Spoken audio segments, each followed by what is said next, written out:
we got a new corn head for our chopper. It is a 8-row. They call these the big drums. So there's 4 big spinners there that cut the stock. I don't even know what the model number is. It says up top there. Can't quite see it.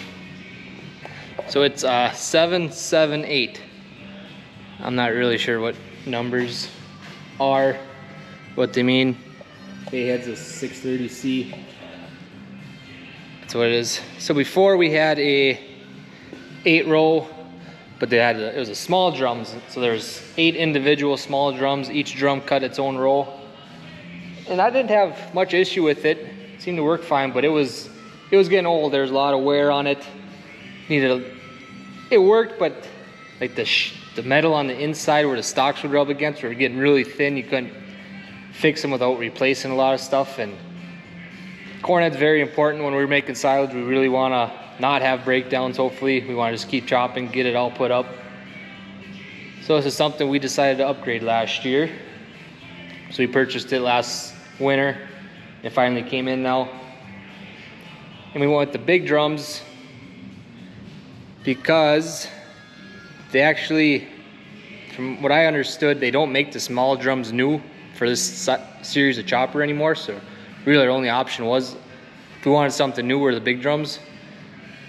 And just talking to some other neighbors and stuff that have these choppers, like Stangel's right down the road, they switched to big drums. Last year they bought a new chopper, or new corn head. They actually got 10-row. But he said that they would never go back to small drums. He said these big drums feed a lot better. I got another buddy too that's has big drums and he really likes it. So that's what we got. So right now, I actually got to put a plate on, the special plate that goes on here that is in this box over here. We got to put that together. Must look something like that. Doesn't look too terrible. Yeah, we're gonna put that together, hook it back up, and we're actually gonna go chop some sweet corn today. Gonna try her out right away, get her dirty. So, see how that goes. It's kind of a goofy deal. This plate deal was actually on here when they shipped it, and somewhere between the trucker, if it fell off or got stolen, they were not really sure, but it ended up missing it. We can't run it without it, apparently. So I had to wait a couple days for them to get a new one sent in, but they took care of it. And hopefully that part shows up for them somewhere. Yeah, we're gonna throw this together and maybe do some chopping.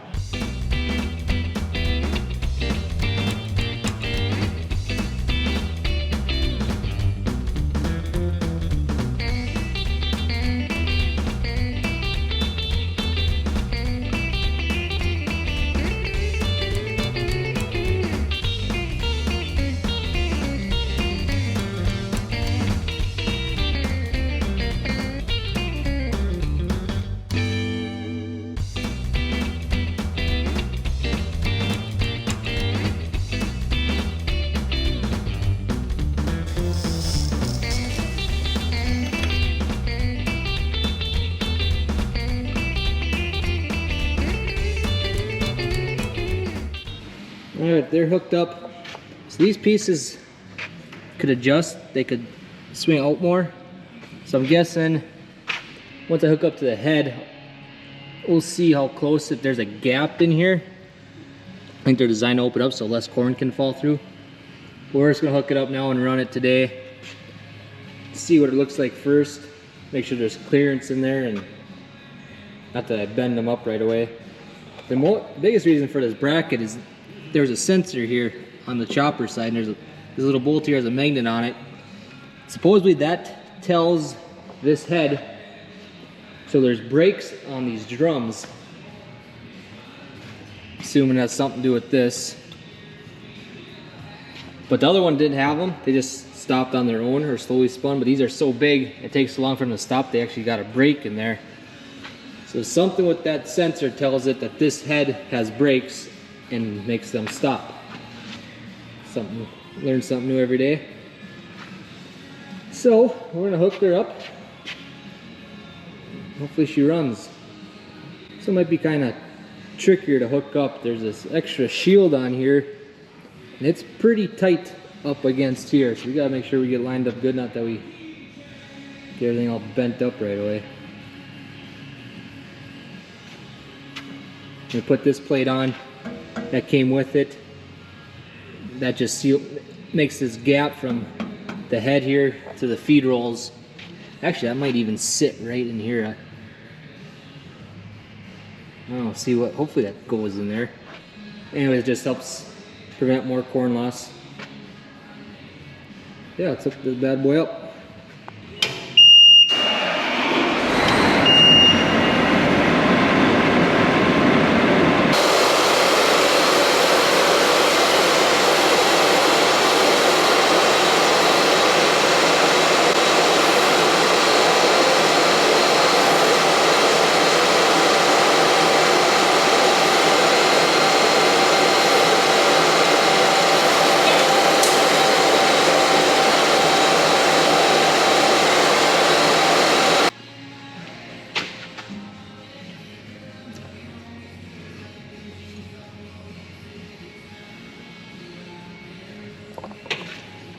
I don't know if you can see it, but I kept the angled shield in, and good thing I did because it's pretty much touching there. And here's where I was talking, it was so tight. It's under an inch between the shield and this kind of housing here on the chopper. Let's see what that bottom plate looks like. Right up there. That real bright yellow piece, so that looks pretty good. Pick these jack stands up, get the locking pins in. I'm gonna hook up PTO. Not a big fan of this PTO. Most PTOs have like a button you hold and it lets that pin out, or that ball, so they can slide on the shaft, but these got set screws in them. And I guess I could just take off the one, but there wasn't quite enough room. I ended up having to take both off. It's fine if these nuts are facing you or facing down, we can get at them. I got a feeling when I'm going to want to take it off, they're probably going to be on top. It's going to be a pain in the butt. But we're pretty much ready to test her out.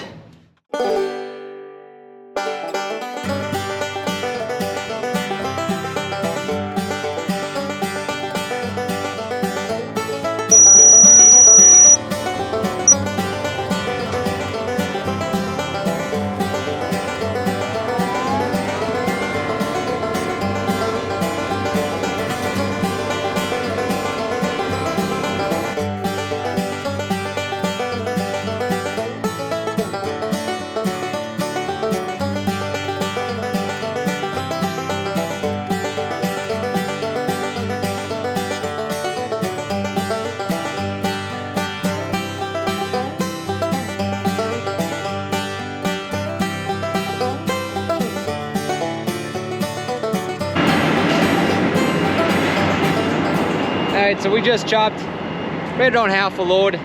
That's enough for 2 days worth of feeding. If you do too much with this heat we got now, it just gets kind of hot and moldy and cows don't want to eat it. So we just chopped a little bit. Just kind of out here looking, seeing how it's doing. Definitely cut it good. There's a lot that is bent over, it was just too low. When they come through and hand pick this corn, a lot of stalks get bent over, and those are ones that are laying there, but I don't want to run it too low to the ground. I'm still getting used to it. I don't want to hit a rock or anything. They do a real good job picking rocks. There's nothing big sticking up. I could run it lower, but I just ain't gonna have to worry about it. It's should be all right. Roger did tell me to grab a few cobs for supper at night, so we're gonna go and grab a few here.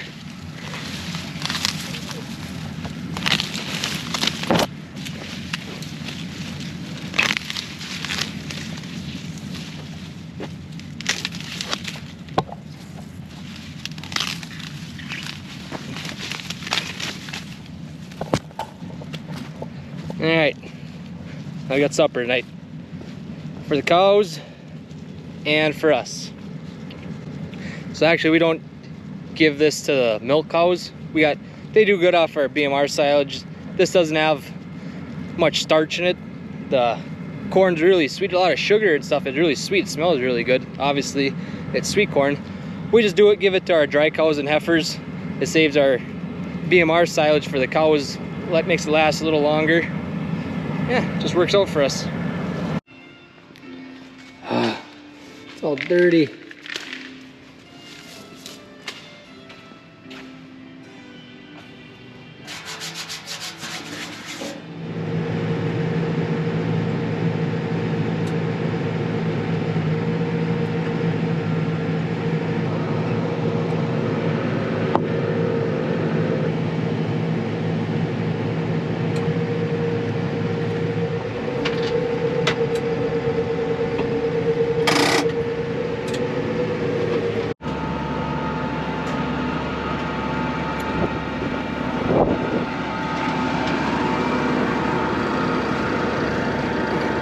You don't see much corn in it. It's so soft, squishy. You know, it's sweet corn. It just melts to nothing. No hard kernel or nothing. Sure smells good. That's filling her up.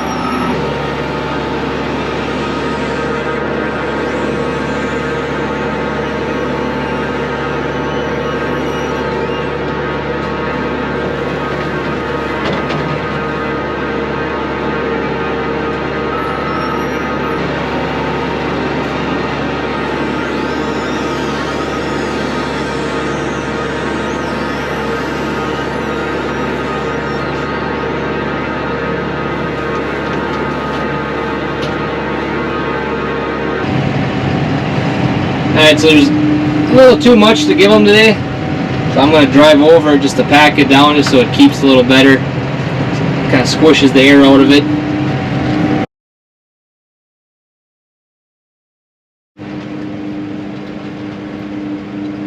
We got her packed. She's ready to keep for a couple days till we feed her again. It's amazing how much that pile shrinks when you pack it. That thing it's about a third of what it was. There's the final product. So we just mixed that sweet corn silage with some grassy hay that we had chopped. They're liking it.